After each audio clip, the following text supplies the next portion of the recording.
everybody, it's May, and in May for the journaling journey we are going to seek a sage, seek an example, and show ourselves it can be done. We are going to take steps to be the change we want to see.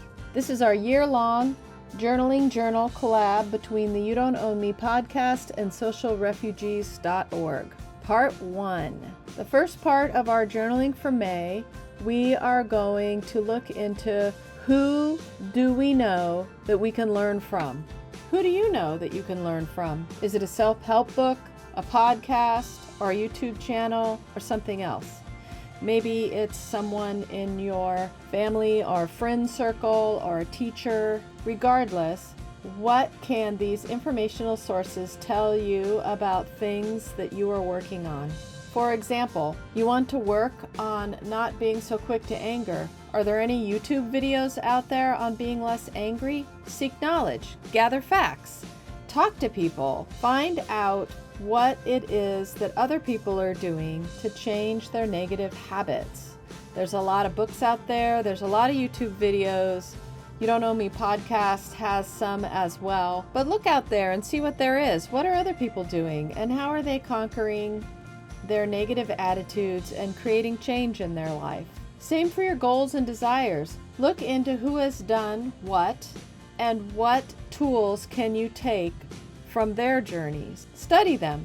Find out what they did. Know in your heart that if someone did a similar thing to what you want to do, then they're already proof that it can be done. Know that even if someone has already done something similar to what you are doing, they are not you. You will bring your own unique perspective and your true authentic self to the task, and that in itself is uniquely and only yours. Write down your resources list and start learning. It can be perhaps you just look at a single video or a chapter of a book or whatever inspires you and start learning from your gurus. Keep a list of all of the places, people, and things you can go to seek knowledge, and then every day learn a little something from your list. Part 2. Make a list of the things you don't want to do anymore associated with the things you want to change above. For example, these things can be from the list that you identified last month, those things you want to change. It can be something in your goals list that you feel you need to change before you can achieve the goal, whatever it may be. For example, say that I don't want to be negative anymore.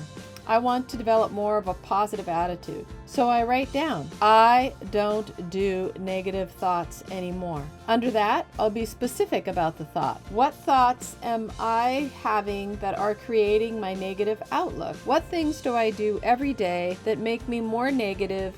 When you're out driving and someone cuts you off and you start to get mad, say to yourself, I don't get mad at people when they cut me off in traffic. And think to yourself about the reasons why someone might have cut you off in traffic. Maybe they didn't realize they were doing it. Maybe they're having a bad day. Maybe someone they loved has left them. Maybe they're not local and they don't know where they're going. And then realize that you might also make the same mistakes under the same certain circumstances. Sometimes you yourself might accidentally cut somebody off. When you say that you don't do something anymore, you are making a choice not to do it. When you say you can't do something, then you are telling yourself an outside source is preventing you from doing it. If you are making the choices for yourself, it will be more meaningful to your brain because you are choosing it. You are not told you have to do it by someone else. Keep this list handy and refer to it every day or evening. Think about how you have honored your list by changing the patterns of what you do now or what you don't do. If you reverted back to some old habits, be gentle with yourself. It will take a while to make these changes effortless. Realize that you need to get back on track and then do that as long as you realize it and start again. And know that you're doing great. If you just do one thing on your list a day, it's better than what you were doing a couple days prior. Journal about the changes and how they unfold and the gurus you have located to help you on your journey. Okay, let's start journaling for May. Again, find a guru and start your list of the things you don't do anymore and journal about it. So let's do it. Know that I love you and I support you, and I'll see you again in June.